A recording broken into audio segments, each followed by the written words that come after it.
Hello, hello mga kawak. Yan na lang, no? Hello, hello mga kawak. So ngayon, required tayong gumawa ng content about sa ongoing events. Okay, so alam niyo na ba to?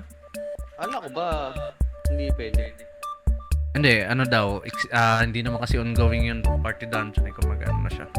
Existing na. So ongoing, ang pagkakaintindi ko sa ongoing is punta kayo dito sa nightcrows.com/en notice event ongoing. So punta lang kayo dito yan. Pag nasa Nightcrows na kayo, news and patch note. Okay? Pag nandito na kayo sa patch note, may kita nyo itong event. Click nyo lang yung event. Ayan. So kita nyo itong ongoing. Just to close, ibig sabihin tapos na yan. It's over. Okay. So it's an ongoing event. Record na natin. Wait lang, record din ako. Ayan. So ito yung pinaka ongoing event. First ongoing event, normal field area gold event. Siguro self-explanatory naman na to. Okay, check the details of this event. So lahat pwede mag-participate sa event na to. Drop event. So event period niya ay April 16 after update ng April 16. So April 18 na ngayon. Effective na yan hanggang April 23 before the update. So April 23 is Tuesday ulit. So meron lang tayong 1 week para sa event na to. Okay. So within the event period, hunt monster that are equal to or below level 43 and ordinary field. So ito yung ordinary field. Okay. Hindi kasama yung special dungeons, regular dungeons. So ordinary field lang. So map kung saan kayo nag-daily quest. So, ang requirement lang ay dapat level 43 and below. More gold obtained from field monster. So, more gold. Test natin kung ano ibig sabihin. So, ito, sample, nasa level 49 ako.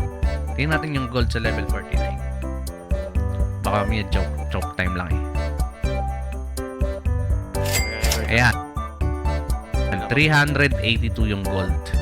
So, ngayon, punta tayo sa level 43 and below. Gold? Walang gold?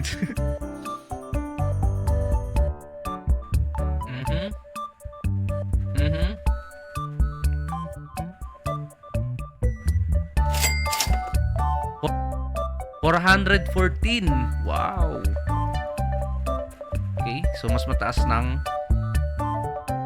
tingnan natin, baka may matataas pa. Mas mataas nga siya, guys. Not joking, they're not joking. So 414 dito. Try natin mamaya sa level 43. O 400. 414 sa level 34. So try natin ano yung kanina? 39. Try natin sa level 43. Level 43.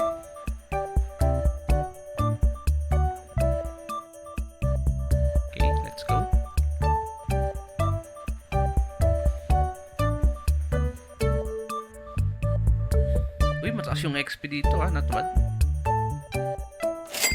Uy, 546. So, level 43 yung pinakamataas na gold. 546. Tingnan natin, isa pa, kumakaisa pa tayo.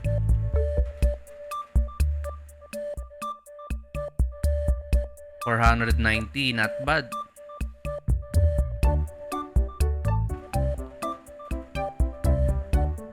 $519. So average is 500.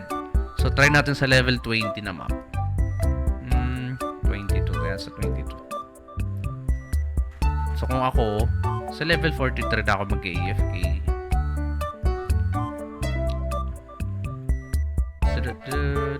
Daming tao dito.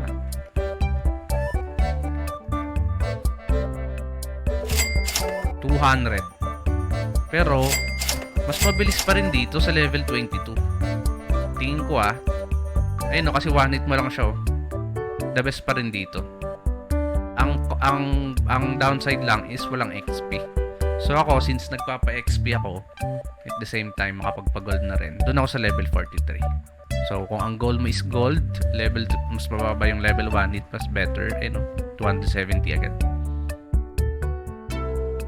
Pero kung gusto mong mag-gold, then XP, then level 43. Okay?